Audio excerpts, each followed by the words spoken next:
மதிப்பிற்குரிய சிஎஸ்கே மேனேஜ்மெண்ட்டுக்கு போன மேட்சுக்கும் இந்த மேட்சுக்கும் இருந்த கேப்ல இந்தியா பாகிஸ்தானே அவங்களுக்குள்ள இருந்த பிரச்சனைய பேசி முடிச்சிட்டாங்க. ஆனா சிஎஸ்கேல இருக்க பிரச்சனை இன்னும் முடியல.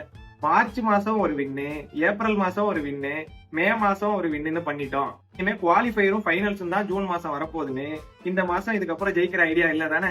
நான் சிஎஸ்கே ஜெர்சியை போட்டா ஜெயிக்க மாட்டீங்கன்னு நினைச்சிட்டு ஜெர்சியை கழட்டி வச்சுட்டு மேட்ச் பார்த்தேன். அப்புறமா தான் தெரிஞ்சது நான் சிஎஸ்கே ஜெர்சியை கலட்டினா பத்தாது, பழைய பிளேயர்ஸ் எல்லாம் ஒண்ணு சிஎஸ்கே ஜெர்சியை கழட்டிட்டு வெளியே போயிடணும், இல்ல மேட்ச்ல எதையாவது கலட்டணும்னு.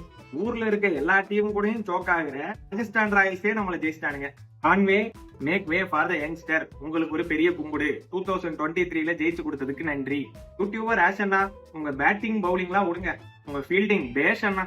அதான் தோனி பால் தான் சாமிக்கு விடுவாருன்னு பார்த்தா விளையாண்ட ஒட்டுமொத்த பாலையும் சாமிக்கு விட்டாப்ல. சிவம் டூபேயை பார்த்தா ஸ்பின்னர்ஸ் எல்லாம் நடுங்குவாங்கன்னாங்க. சிஎஸ்கே ஃபேன்ஸ் தான் நடுங்கிட்டு இருக்காங்க. சிஎஸ்கே பேட்டிங் பார்க்கவே ரொம்ப பாவமா இருக்கு.